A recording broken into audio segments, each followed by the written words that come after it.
우리가 역대기를 통해서 이스라엘 역사를 지금 살펴보고 있습니다. 특별히 왕들을 중심으로 그 당시 상황을 읽게 되는데요.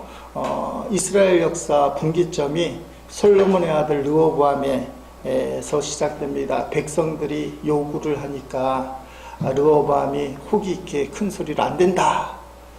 그래서 나라가 쪼개진 것이죠. 그게 930년, 주전 930년. 그래서 남유다라고 얘기되는 이곳은 르호보암 중심으로 유다 지파, 베냐민 지파 두 지파. 그런데 중요한 것은 다윗의 혈통을 잇는 그런 나라입니다. 그래서 이 나라는 다윗의 혈통 왕조 하나밖에 없어요. 임금이 19명이 됐는데 주전 586년에 망하게 됩니다. 반면에 북이스라엘은 르호보암의 반대해서 나라를 세웠는데 10개 지파, 이스라엘 12지파니까 10지파가 모여서 여로보암을 왕으로 시작됐습니다. 9번이나 피해 쿠데타가 일어났어요. 복잡한 나라죠. 북이스라엘을 별로 나라 취급을 안 하는 이유가 거기 있어요. 정통성도 없고 20명의 왕이 있었고 남유다보다 먼저 망하는데 주전 721년에 망하는 그런 모습. 오늘 성경 역사를 좀 살펴보려고 합니다. 역사하면 공부하는 것 같이 느껴져서 마음이 좀 답답한들, 지금 대학생들 기말고사 보는데 시험 공부 그렇긴 할 텐데요. 성경 말씀 피가 되고 살이 되는 말씀이기 때문에 잘 들으면 큰 은혜가 될 줄로 믿습니다. 남유다 북이스라엘이 갈라지고 역대하는 남유다 중심으로 기록되니까 1대 왕이 누구겠어요? 나라를 쪼개놓은 르호보암. 이 르호보암은 나라를 쪼갠 죄책감 때문인지 3년 동안은 잘 다스리는데 성경에 보니까 강성해지자 말씀을 버렸다, 율법을 버렸다, 그렇게 표현되어 있어요. 강해지니까 말씀을 버린. 그래서 하나님이 치셔요. 애국 군대를 남유다를 쳐들어오게 해서 나라가 힘들게 만듭니다. 그게 르호보암. 이대왕이 누구냐? 아비야. 따라합시다. 아비야. 별로 중요하지 않아요. 좀 조는 것 같아서 그냥 드리는 말씀인데, 북이스라엘하고 전면전을 벌이게 돼요. 근데 군대가 북이스라엘은 80만 명, 남유다는 40만 명. 누가 이겼을까요? 남유다가 이겼어요. 이게 주일날 다 다룬 이야기입니다. 이게 아비야 이대왕. 근데 성경에 별로 기록이 없어요. 절반의 군대를 갖고 상대방을 이긴 이 왕 3대자가 누구냐? 따라합시다. 아사. 이 아사는 10년 동안 성과 정의를 펼칩니다. 하나님이 은혜를 주셨어요. 그래서 구스의 100만 대군이 쳐들어왔을 때 이 100만 대군을 남유다가 물리친 왕. 유명한 말씀이 있죠. 여호와 주는 우리 하나님이 원하건대 사람이 주를 이기지 못하게 하옵소서. 그렇게 이제 기도했던 왕이에요. 그래서 아사 왕은 상당히 좋아 보이는 왕이에요. 3대 왕. 근데 21년 동안 나라가 평안해지니까 이게 마음이 싱숭했는지 흔들렸는데 북이스라엘이 쳐들어왔을 때 하나님 앞에 기도하지 않고 아람 왕을 의지했어요. 그때 하나님이 선지자를 보내서 하나님 믿어야지 너 사람 믿으면 어떡하냐. 근데 아사 왕이요, 그 좋았던 믿음이 반발을 샀어요. 끝이 안 좋으나. 그래서 발끝에 병이 들었는데 하나님은 찾지 않고 의원들만 찾아갔더라. 언뜻 기억이 나잖아요. 이게 세 번째 왕이에요. 네 번째 왕은 여호사밧인데 기록분량도 많고 그나마 유일하게 끝이 참 좋은 왕. 그렇게 이제 표현됩니다. 이 사람은 모압이 세계 연합국가를 거느리고 그 엄청난 대군을 이끌고 남유다를 쳐들어왔을 때 힘으로 안 되니까 남유다가 북이스라엘 상대하고 주변국들 상대하다 보니까 나라가 국운이 엄청 떨어졌을 때 도저히 이 모압 연합군을 이길 수 없으니까 그때 한 유명한 기도가 있습니다. 뭐예요? 오직 주만 바라보나이다. 주님만 바라봅니다. 하나님이 해결해 주신다고 했어요. 어떻게 해결합니까? 전쟁터에 나가는데 군사를 앞세우지 않고 찬양단을 앞세우고 하나님께 찬양하고 하나님 앞에 감사를 드리는 겁니다. 찬양하고 감사하고. 그랬더니 적군이요, 자중질환이 일어나서 완전히 전멸했어요. 성경에 보니까 몽땅 죽었더라. 여호사밧이 그런 왕이에요. 이 여호사밧이 다른 왕과 다르게 끝도 좋아 보이는데 지난주에 언뜻 나눈 것처럼 큰 실수를 하게 돼요. 남북의 대치 상황이 너무 갈등이 심하다 보니까 묘수를 썼는데 결혼정책, 자기 아들 요아스라. 성경 역사에 있어서 가장 나쁜 왕이 아합 왕이에요. 아합 왕 뒤에는 이세벨이라는 이방 왕비가 있어요. 아합 왕과 이세벨의 딸 아달랴. 남유다에서는 지긋지긋하게 나쁜 X예요. 나쁜 여자예요. 이 아달랴하고 자기 아들 요아스를 여호사밧이 결혼을 시켜요. 근데 당장 효과가 있어요. 사돈이 되니까 서로 총불을 겨누던 남유다 군사하고 북이스라엘 군사가 동맹을 맺고 연합군이 되어서 싸우는 거예요. 여러분 상상이라도 되겠어요? 남한 군인하고 북한 군인이 연합군을 이루어서 중국하고 싸우고 일본하고 싸우고 이걸 실현시키는 거예요. 다섯 번째 왕 여호람이 여호사밧의 아들인데요, 자기가 원해서 결혼한 게 아니잖아요. 내가 사랑하는 여자하고 결혼하고 싶다 해서 왕자들이 결혼을 못한 거예요. 아버지 여호사밧의 결혼 정책 때문에 그 요물스러운 표현이 죄송합니다만은 아달랴를 딱 데리고 와서 결혼을 시킨 거예요. 아마 요아스도 별로 안 좋았던 것 같아요. 어쩔 수 없이 정락 결혼을 한 거잖아요. 뭐 조선시대 사극 보면 그런 거 많잖아요. 왕비 세우고 뭐 이런 거. 근데 요아스가 아달랴한테 완전히 사로잡혀요. 아버지 여호사밧이 딱 죽으니까 동생 6명을 다 죽여버려요. 근데 요아스라는 이 왕이, 여호람이라는 이 왕이 그거 할 만한 사람은 아닐 것 같아요. 누가 조종했겠어요?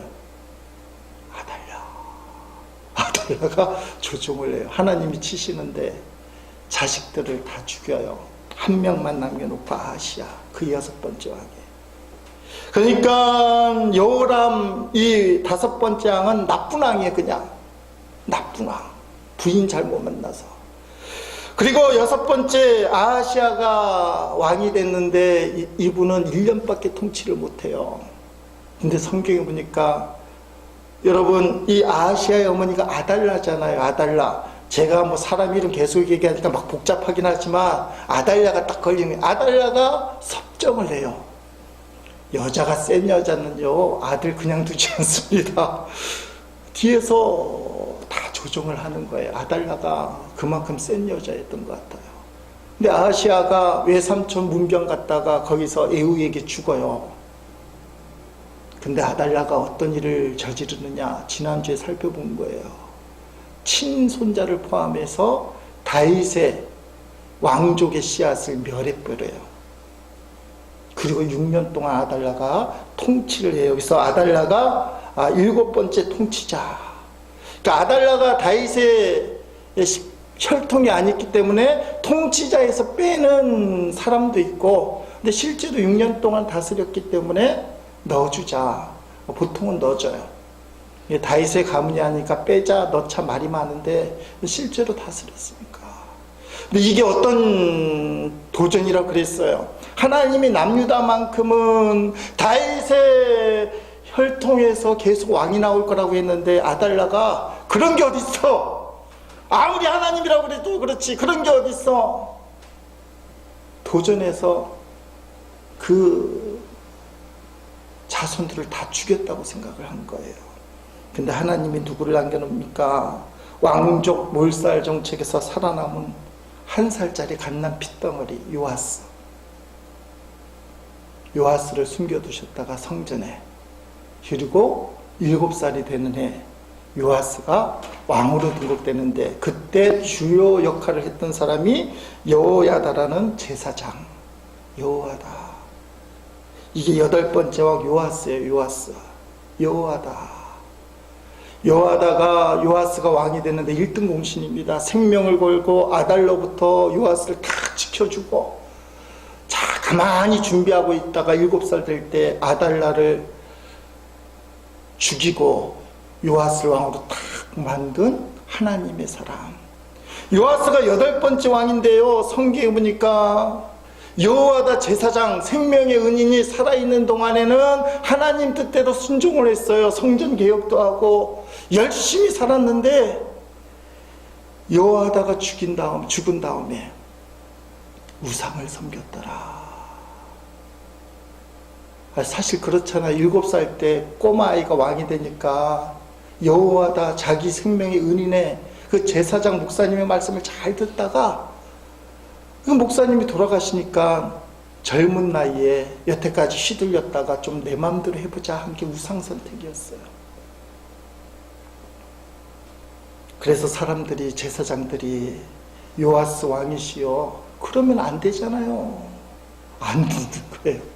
근데 이 사람이 말하면 들을 것 같아. 누구냐면 생명의 은인 여호와다의 아들 스가랴가 요아스 왕에게 당신 그러면 안 되잖아요. 말빨 있잖아요. 자기 생명을 구해주고 왕으로 만든 그분 여호와다의 아들 스가랴가 당신 안 되잖아요 하면 좀 들을만 하잖아요. 근데 악한 사람은 들을만 할 때 더 악하게 내쳐요. 성전뜰에서 돌로 쳐 죽여요. 스가랴를. 성경에는 이렇게 표현하고 있습니다. 스가랴의 아버지 여호와다가 베푼 은혜를 기억하지 아니하고 그의 아들 스가랴를 죽이니. 하나님이 요아스를 그냥 두지는 않죠. 전쟁에 나가서 큰 부상을 당하고요, 침상에 턱 누웠는데 신하들이 요아스를 암살하고 말아요. 살해당하고 죽는 겁니다. 그 아들이 오늘 본문에 나오는 아마사예요. 운명이 참 기구하죠. 여태까지 9대 왕까지 보니까 완전히 나쁜 왕도 있지만 처음에 잘하다가, 전반전은 잘하다가 후반전 끝이 안 좋은 왕들이 막 나오는 거예요. 누굽니까? 1대 왕 르호보암, 아사라는 왕, 요아스라는 왕, 그리고 오늘 본문에 9대 왕 아마샤도요. 처음은 좋았는데 끝이 안 좋은 왕. 오늘 아마사에 대한 이야기예요. 아마사 이야기를 하는데 아마사에 대한 그 평가가, 성경의 평가가 먼저 나와. 2절 말씀에, 2절 말씀 보니까 역대하에서 아마사 왕 9번째 왕을 이렇게 평가해요. 여호와께서 보시기에 정직하게 행하기는 하였으나 온전한 마음으로 행하지 아니하였더라며. 이 정직하기는 한 것 같은데, 쉽게 말하면 믿음이 있어는 보이는데 완전하지는 아니하더라. 뭔가 부족하다.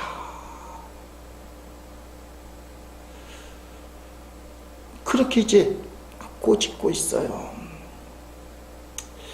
여러분, 요아스가 왕이 딱 되니까 아버지 요아스가 어떻게 죽었다고요? 부상당해서 침상에 누워있는데 누가 죽였어요? 신하들이 죽였어요. 신하들이.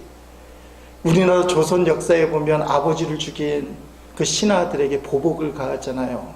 아마사도 보복을 가하는데요, 처음부터 하지 않아요. 아마사가 믿음이 탁 들어갔을 때는 자기 하고 싶은 건 하지만 먼저 해야 될 게 뭔지를 알았어요. 무엇이 중요한가. 3절 말씀해 보니까 그의 나라가 굳게 섬에. 여러분, 아마사가 25살에 왕이 됐는데 그 젊은 혈기에 아버지를 죽인 원수들부터 죽이자 이렇게 나설 만한데요, 이 25살짜리 왕이 마음의 그 고난을 딱 품고는 내색하지 않고 나라부터 다스려요. 강하게 만들었다. 나라를 튼튼하게 만들었다. 아마사가 좀 정신이 깨어 있을 때예요. 믿음이 있을 때. 그 다음에 아버지를 죽인 신하들, 원수들에게 보복을 합니다. 다 죽였다고 돼 있어요. 그런데 참 귀한 말씀이 있습니다. 아버지를 죽인 신하들을 다 죽이는데 그 자녀들은 죽이지 않아요. 우리나라 조선시대에 보면 역적으로 몰리면 씨를 말리잖아요. 자녀들. 때로는 무덤 속에 있다가도 역적으로 판명이 되면 시체를 꺼내갖고 그걸 부간참시 목을 쳤어요. 시체 다 꺼내놓고 이 인간은 죽어도 편하게 죽으면 안 돼. 꺼내놓고 목을 탁 치고 역적이기 때문에. 근데 아마샤가 아버지를 죽인 온수들의 자녀들은 건들지 않았는데 성경에 보니까 모세의 율법책에 기록된 대로 함이라. 연자제잖아요. 연자제. 우리 한국에도 가슴 아픈 일들이 많잖아요. 북으로 넘어가신 분들의 자손이 연자제에 걸리고, 우리 친구가 해군산업학교 들어갈 때요, 그때는 80년대 중반인데 조사를 다 나왔어요. 실제로 나한테도 물어봤어요.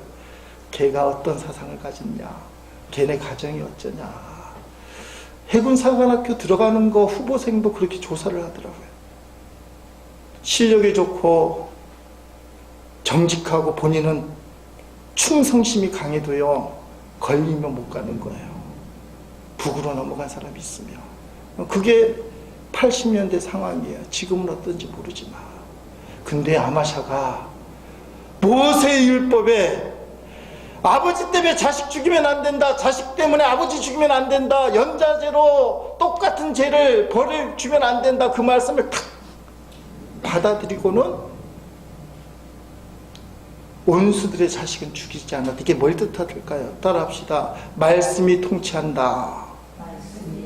말씀이 들어가니까요, 말씀을 이해하고 말씀이 삶을 결정지을 수 있어요. 그러니까 어떤 면에서 하나님 앞에 정직하게 행했다는 거예요. 하나님 보시기에 정직해야 돼. 이게 어떤 표현이 나옵니까? 말씀이 그를 이끌어가는 거예요. 지금 아마사가 혈기를 좀 부리는 거잖아요. 아버지 온수를 갚는 건 사실 어떤 면에서 좀 인지상정일 수도 있곤 하지만, 근데 말씀이 그를 딱 가로막아요. 감정에 사로잡히고요, 화가 나기 시작하면 그냥 불도저처럼 밀어가는 사람들이 있잖아요. 내친김에 말씀이 들려도 안 들려요. 좀 외람된 말씀이지만 우리 교회는 그런 일이 없어서 얼마나 감사한데, 옛날에 보면요, 교회에서 싸움박질을 하는데 말씀이고 뭐고 없어요. 아무도 못 말려요. 그게 말씀이 그 사람을 통치 못하는 거예요. 아마사는 말씀 때문에 통치되는 사람, 말씀이 그를 행동을 결정지을 수 있는 사람. 그러니까 여러분이 신앙이 좋다는 것은 말씀이 나를 결정지을 수 있는 사람. 자, 그 당시에 보니까 남유다를 괴롭히는 민족이 있어요. 에돔이라는, 세일산이라고도 표현되는 이 민족인데, 그러니까 아마샤가 어떤 생각을 하냐면 북벌전칙인데요, 한번 에돔을 쳐야 되겠다, 에돔을 한번 정복해야 되겠다, 본때를 보여줘야 되겠다. 이유는 분명하게 안 나와요. 에돔을 치자. 그래서 남유다에 있는 군인들 수를 모아봤어요. 기껏 2지파지만 사실은 영향력 있는 유다하고 베냐민 지파는 싸움 잘하거든요. 다 모아보니까 30만 명이 모였어요. 30만 명. 근데 에돔을 딱 생각하니까, 우리식으로 얘기하면 중국을 딱 생각하니까 30명 갖고는 안 될 것 같아. 그래서 생각을 한 게 북이스라엘, 조금 선친을 쫓아가면 사돈관계를 맺었잖아요. 그래서 북이스라엘에게 10만 명을 데려오기로 해요. 용병 돈 주고 사오기로 하는데 은 100달란트, 은 100달란트를 딱 주고 10만 명을 이제 남유다에 데려왔어요. 그러니까 군인이 몇 명이 된 거예요? 40만 명.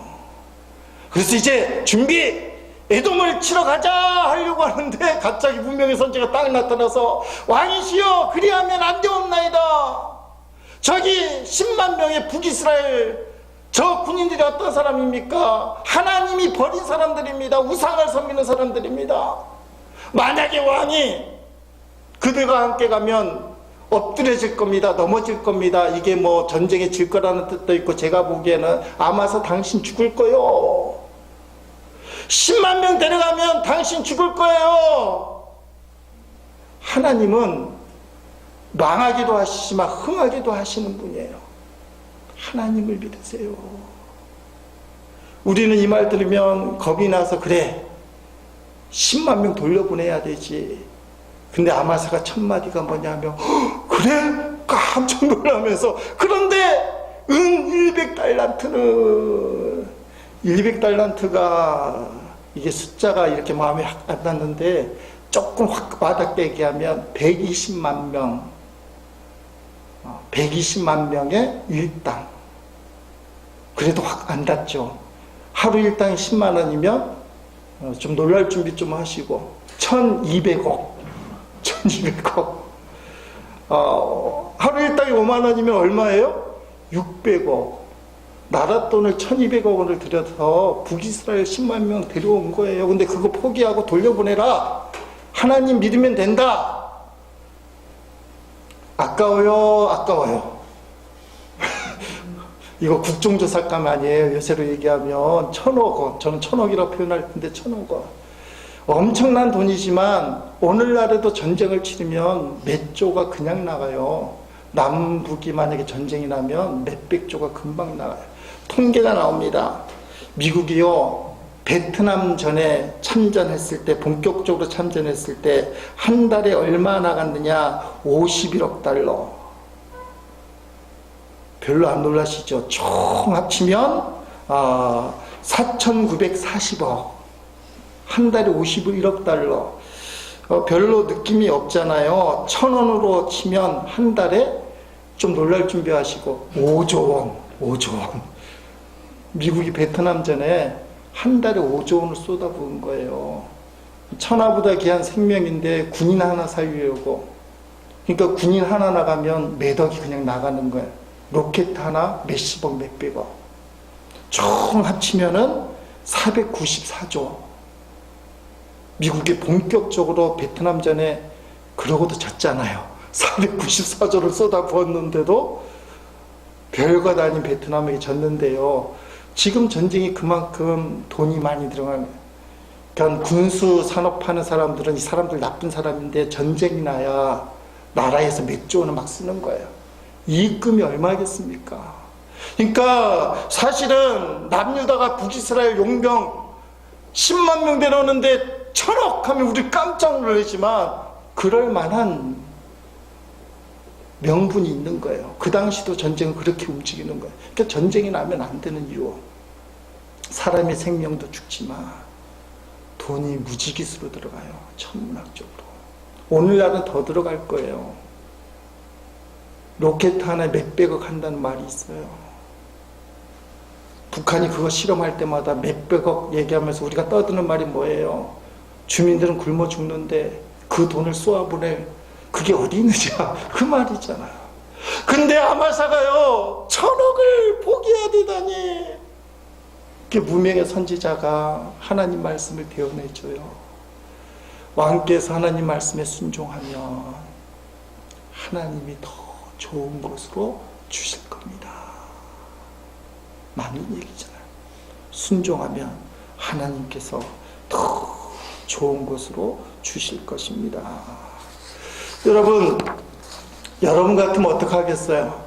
1000억 원을 포기하고 10만 명 북이스라엘 용병들을 돌려보낼 거예요? 아니면 그 돈이 아까워서라도, 아무리 하나님이라도 그렇지 1000억을 어떻게 포기해? 에돔과 싸우려면 10만 명이 필요해 데리고 갈 거예요. 살다 보면 이런 일들이 많잖아요. 나름대로 마음을 정하고 일을 막 추진해 나가는데요. 교회 사역도 마찬가지예요. 근데 갑자기 이게 주의 뜻이 아닌 것 같아. 분명히 주님의 뜻이 아니라는 마음의 감동이 생겨요. 어떻게 할 거예요? 지금까지 시간도 정성도 노력도 그렇게 투자를 했는데 이게 주님의 뜻이 아니다. 근데 수많은 사람들이 그냥 밀어붙여요. 기도하고 했으니까 밀어붙여! 우리가 그런 모습들을 보잖아요. 불신자들이 교회의 그런 모습 보면서 마음이 안타까움을 느끼잖아요. 야, 교회가 저렇게 끝까지 악하게 나가는구나. 근데 아마사가 지금까지는 믿음이 있는 사람이에요. 어떻게 했어요? 따라합시다. 순종하면 승리가 있다. 우리가 첫 번째 붙들어야 돼. 순종하면 반드시 하나님이 승리를 주셔요. 아마사가 포기합니다. 여러분은 별로 놀라지 않지만 1000억 원을 포기하는 사람이에요. 그리고는 에돔과 전쟁터로 나가는 거예요. 인간적으로는 불안한데 마음은 뿌듯함. 따라합시다. 뿌듯함. 오늘 예배가 뭔가 이렇게 부족한 처럼 느껴져도 마음속에 뿌듯함이 생기면 그게 성령의 역사예요. 에돔하고 싸울 게 우리 힘으로 안 될 것 같으니까 1000억 원을 들여서 10만 명을 데려왔는데 그거 보내고 나는데 인간적으로 불안한 건 사실이에요. 근데 어떤 마음이 돼? 순종했으니까 하나님이 나와 함께 해주시는 거야. 하나님이 나와 함께 해주시는 거야. 하나님이 나와 함께 해주시는 거야. 마음에 뿌듯함이 생겨요. 이게 신앙의 묘미예요. 뿌듯함. 저거 위태하게 보이는데, 힘들어 보이는데 저러다 넘어질 거 아닐까? 이건 세상의 시각이에요. 본인도 그렇게 느껴요. 그런데 어느 순간에 믿음의 사람은 뿌듯함. 하나님이 함께 계셔. 하나님이 함께 계셔. 이걸 딱 느끼는 거예요. 그러면 역사가 일어나는 거예요. 제가 강단에서 기도하고 잠을 자는데 옛날 버릇이 지금 50일, 60일 이렇게 되는데요. 있어서 늦게 기도할 때가 있어요. 새벽 2시. 걱정되잖아요. 잠을 못 자니까. 근데 이제 기도하기로 작정을 해서 나름대로 홀로 예배드리는 방법이 있어요. 강단에 탁 앉으면 스탠드만 불을 탁 켜고 찬양을 불러요. 요새는 이제 역전하니라 좀 어려우니까 스마트폰 딱 틀어서 먼저 딱 들으면서 불러요. 그 다음에 그거 딱 끄고 혼자 불러요. 근데 참 혼자 착각하는 것은 혼자 부를 때가 더 은혜로워요. 음도 정확하게 불러요. 그 스마트폰에 나오는 그 노래를 듣게 되면 자기 마음대로 막 불러요. 가수들이 따라 부르긴 하는데 좀 힘들어요. 스스로 착각하는데 내가 더 잘 부른다. 뭐 그런 생각하면서 불러요. 그 다음에 몇 곡을 더 불러요. 그 다음에 주보를 펼치고 교회 일들을 살피고 중보기도 제목, 교회 목표, 교회 중요사항, 나라 민족 교우들, 뭐 선교사님들 쭉 기도할. 그 다음에 불을 탁 끄고 난 다음에 이제 집중 기도를 해요. 하나님 하루 동안 있었던 일, 회개할 일, 감사할 일, 그 다음에 가족들, 특별히 기도해야 될 사람들, 교우들, 일들, 여러 가지 것들을 막 하고 난 다음에 새벽 기도, 설교를 해야 되니까 새벽 기도 주제를 한 문장으로 이렇게 정리하고, 뭐 순서는 그때그때 틀리지만 다 기도를 하고 어쨌든지 간에 그 다음에 예수님의 이름으로 기도합니다. 탁 누우면 몇 분 걸릴 것 같아요? 목사님 그 정도 기도하려면 1시간 걸릴 겁니다. 안 걸려요. 40분에서 1시간. 제가 왜 이 말씀을 드리려고 하냐면 자랑 치려고 하는 것도 있지만 그게 아니고요. 피곤하잖아요. 2시, 때로는 2시 반에 그렇게 기도하면 3시가 훌쩍 넘어요. 어젯밤에도 그랬는데 3시가 훌쩍 넘어요. 옛날에 강단에서 기도할 때는 새벽에 일찍 일어나야지 하고 대충 했는데 요새는 안 그래요. 그리고 잠을 자요. 그럼 4시 40분에 일어나야 되거든. 1시간 20분, 1시간 반 자고. 그러면 몸이 피곤할까요? 피곤할까요? 피곤하죠. 그래서 낮에 잠도 자고 일부러 운동도 더 열심히 하려고 하는 거예요. 근데 희한한 게 있어요. 몸은 좀 해롱해롱하지만 따라합시다. 뿌듯하다. 마음이 뿌듯해요. 하나님이 탁하니 뿌듯해요. 뭐 완전히 성화되었다, 완전히 좋아졌다는 아니지만 최소한 나는 잠자기 전에 기도한다. 그것도 강단에서 목사니까 얼마나 좋아요. 40분 이상 기도한다. 괜히 그게 감사한 거예요. 그게 좋은 거예요. 이게 뿌듯하니까 그게 지겨운 게 아니에요. 잠이 부족한 것도 생각이 되지만 그 새벽에 기도하는 게 엄청 좋은 거예요. 그러니까 계속 하는 거예요. 여러분, 아마사가 그런 단계가 들어간 거예요. 1,000억 원을 포기했는데 마음이 뿌듯해요. 순종하니까. 어떤 역사가 일어납니까? 에돔하고 싸우는데 에돔 군대가 몇 명인지 나오죠. 2만 명을 죽여요. 엄청난 전리품을 획득합니다. 너무 좋잖아요. 얼굴 표정들이 좀 굳어 있어서 한번 박수 치겠습니다. 박수. 너무 좋잖아요. 근데 반전이 생겨요. 아마사도 후반전이 안 좋았는데 이제부터 해석에 문제가 생기시는데 어떻게 해석하느냐. 그 중요한 말씀이 13절 14절 말씀에 나옵니다. 한번 천천히 읽어봅니다. 아마사가 자기와 함께 전장에 나가지 못하게 하고 돌려보낸 군사들이 사마리아에서부터 베토론까지 유다 성읍들을 약탈하고 사람 3,000명을 죽이고 물건을 많이 노력하였더라. 아마사가 에돔 사람들을 죽이고 돌아올 때에 세일 자손의 신들을 가져와서 자기의 신으로 세우고 그것들 앞에 경배하며 분향하였더라며. 아마사가 하나님 앞에 정직하게 행하였지만 온전하지 못한 게 저기 나와요. 10만 명 돌려보냈잖아요. 1,000억 원을 포기했잖아요. 근데 그 돌려보낸 사람들이 돈을 공짜로 보냈는데 이 사람들이 나쁜 사람들이에요. 선지자가 말한 것처럼 하나님이 버린 사람들이에요. 1,000억 원 공짜로 벌었으면 기분 좋게 돌아가야 되는데 전쟁터에 못 나갔다고, 전리품을 다 얻지 못했다고 남유다에 와서 북이스라엘 고향으로 돌아가면서 약탈을 시작하고요. 3,000명을 죽여버리는 거예요.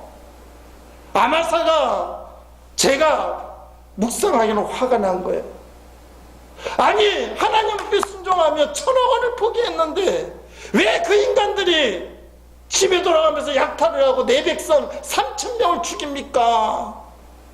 자기가 잘못한 거잖아요. 사실은 하나님께 묻지도 않고 1,000억 원 투자하고 10만 명 데려온 건 생각 않고 하나님께 순종했더니 왜 그 인간들이 약탈하고 3,000명 내 백성을 죽입니까? 지금 어떤 상태예요? 에돔에서 대승을 거두었어요. 1,000억보다 엄청난 전리품을 거뒀어요. 감사보다 불평을 본 거예요. 믿음이 앞서지 않고 감정이 앞선 거예요. 이게 뭔가 부족한 거예요. 그 당시 전쟁은 신들의 정쟁이었어요. 우리는 하나님 신, 너네는 바알 신, 누가 이기나 보자. 하나님 신 이겼어요. 우리는 그냥 돌아올 수 있는데 바알 신이 만약 이기면 상대방 신을 달래줘야 해코지를 안 하잖아요. 그래서 상대방 신 우상들을 가져와다가 섬겨줘야 돼요. 해코지 하지 말라고. 근데 아마샤가요, 하나님 앞에 좀 삐낀 거예요. 왜요? 자기가 얻은 것은 생각 않고 잃어버린 것만 생각한 거예요. 에돔에서 대승을 하고 엄청난 전리품을 얻었다는 거 생각 않고 약탈당하고 3,000명이 죽은 것만 생각해요. 적군 2만 명을 죽였잖아요. 이길 수 없는 전쟁에서 이겨서. 잊어버려요.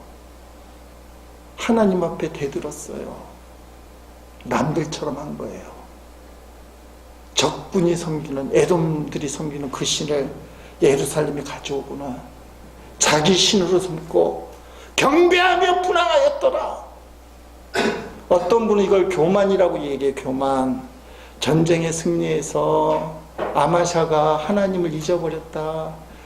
아니, 잊어버릴 정도인데 교회 나오다가 왜 절간으로 가요? 잊어버릴 정도인데. 교만이 아니에요. 반감이에요. 반감. 이게 무서운 거예요. 1,000억을 포기했던 사람이잖아요. 삶의 결단을 내린 사람이죠. 여러분 그럴 수 있어요? 여러분 인생의 중요한 결정에서 하나님만 모르고 모든 걸 포기할 수 있어요. 아마사는 그랬던 사람이에요. 그래서 하나님이 반드시 승리를 주셨어요. 근데 그 인간이요, 하나님이 주신 것보다 잃어버린 걸 찾기 시작하니까 반감이 생겨요. 그래서 또 문명의 선지자가 와서 얘기해요. 아니 생각 좀 해보세요. 아마사 왕이요, 당신이 자기 신으로 섬기는 그 우상이 도대체 누굽니까? 당신에게 진나라의 신 아닙니까? 하나님 앞에 진신인데 뭘 놓고 그 신을 섬깁니까? 이렇게 말을 시작하니까 아마사, 입 닥쳐라. 내가 언제 너를 조언하는 고문으로 세운 적이 있느냐? 안 그러면 맞아 죽는다. 그전에는요, 믿음이 있을 때는 무명의 선지자 말 들었잖아요. 근데 지금은 말이 안 들려요. 입 닥쳐라! 너 죽을래? 근데 이 선지자가 그래도 하나님의 사니까 끽소리 한 말이에요. 당신이 하나님 말씀 안 듣는 걸 보니까 하나님이 당신을 버린 게 분명합니다. 입을 닫고 나가요. 여러분, 마음의 강팍함이 어떻게 나타나? 따라합시다. 말씀이 안 들린다. 말씀이 안 들려. 여러 가지 이유로 말씀이 안 돼. 목사님 보기 싫어서 난 은혜가 안 돼. 설교 말씀이 안 들려. 이게 착각이에요. 그거 참 무서운 거예요. 말씀이 안 들리면 영이 죽고요, 타락하게 되는 증거예요. 여러분, 말씀이 그래서 중요해요. 예수님 건들면 말씀이 나왔어요. 유명한 마태복음 4장에 사탄이 40일 금식한 예수님 광야에 있는 찾아와서 첫 번째 시험이 뭐예요? 돌덩어리, 떡덩어리 이렇게 해서 먹게 해라. 너 하나님의 아들이라며. 그랬더니 주님이 말씀 따라합시다. 기록하였으되. 마태복음 4장에 보면 다 기록하였으되. 사람은 떡으로만 살 것이 아니요 하나님의 말씀으로 살고 신명기 말씀 갖고 대응을 하셔. 그랬더니 이 사탄이 성전 꼭대기에 딱 데려가서 너 뛰어내려라. 그러면 시편 말씀대로 천사들이 너를 땅에 떨어지기 전에 딱 받들어서 살려줄 거 아니야. 그거 보여줘라. 그랬더니 또 예수님이 기록하였으되 주 너희 하나님을 시험치 말라. 말씀 갖고 시험하지 말라고. 그러니까 세 번째 마지막 시험이 사탄이 온 우주 만물을 보여줘. 이거 다 내 건데, 거짓말이지 하나님 거지. 근데 표현은 이게 다 내 건데 너 나한테 경배하면 이거 몽땅 주겠다. 그랬더니 또 예수님이 따라합시다. 기록하였으되 하나님만 섬겨라. 이렇게 얘기하는 거예요. 주 너희 하나님만 경배하고 다만 그를 섬기라. 이게 신명기 말씀이에요. 예수님을요, 사탄이 툭 건들면 나오는 게 뭐냐면 말씀이에요. 말씀. 이게 우리의 모습이 되었으면 참 좋겠다. 여러분 건들면 말씀이 나와요? 성질이 나와요? 말씀 나오기를 주의 이름으로 축복합니다. 저도 옛날에 많이 바꾸려고 하는데 잘못된 걸 배운 적이 있어. 스발 우리 집사람한테 혼나는데 뭐 TV 같은데 안 좋은 소식 들고 기분 나쁘면 나도 모르게 스발 그래요. 죄송합니다. 근데 요새는 주님 좀 그래 보려고 해요. 딱 건들면 주님이 나오고 말씀이 나오는 것, 이게 상당히 중요합니다. 여러분은 건들면 뭐가 나오느냐? 우리 친구 목사님이 조그만 교회 와서 엄청 고생하면서 목회를 하는데 부산에서요, 이 친구 목사님이 여러 가지 이야기를 나누는데 그 교회 권사님들, 할머니 권사님들이 가끔 와서 목사님이 잘못된 걸 얘기하고 자기하고 안 맞는 이야기. 그러면 화가 엄청 난대요. 여러분이 말 못할 만큼 얄밉고 화가 막 난대요. 근데 지난주일 화요일 날 만나서 얘기하는데 재미난 얘기를 들었어요. 할머니 권사 한 분이 딱 찾아와서 진지하게 목사님한테 묻는 거예요. 목사님은 왜 조국 민정수석을 그렇게 사랑하십니까? 왜 조국을 위해서 그렇게 기도하십니까? 희한하잖아요. 그래서 왜 그런가 물어봤더니 통성 기도할 때마다 조국을 위해 기도합시다. 그러니까 나라와 민족을 위해서 기도하는 걸 이 목사님은 표현을 조국을 위해 기도합시다. 뭐 그렇게 표현했다는 거예요. 조국을 위해 기도합시다. 그래서 목사님이 할머니 권사님에게 얘기를 해줬대요. 조국을 위해 기도하는 것은 나라를 위해 기도하는 겁니다. 나라를 위해 기도하는 겁니다. 그런데요, 이것만이 아니고 할머니 권사님들이 이 꼬투리를 잡고 막 따지는데 이 목사님이 못 받아주겠다는 거예요. 일일이 다 설명하고 대응하는데 얼굴이 시뻘개졌어요. 성령 충만해서 불 받고 시뻘개진 게 아니라 성질이 충만해서 얼굴이 빨개지는 거예요. 목사도 화가 나면 그렇잖아요. 여유가 없고 생겨요. 그래서 제가 옆에 있다가 그 말 듣다가 이 한마디 있어. 친구니까 다음부터는 권사님이 와서 뭐라 그러면 설명하려고 하지 마라. 나처럼 한번 해봐라. 그래요. 죄송합니다. 한번 해봅시다. 그래요. 죄송합니다. 요새 저는 그게 배어있어. 그래요. 죄송합니다. 아니, 설득한다고 상대방이 설득할 게 아니면 뭐하러 설명을 해요? 그럼 다른 꼬투리 잡을 건데. 그냥 품고 기도해라. 지도 못하면서. 목사들이 이것 잘하잖아요. 남 가리키는 거. 목사가 목사 가리키는 거지. 야! 그래 하고 죄송합니다 하고 설득하려고 하지 말고 품고 기도해. 그럼 하나님이 알아서 하시겠지. 주님이 하실 거야. 사람이 하는 게 아니야. 자기도 못하면서 말은지 그렇게 하는 거예요.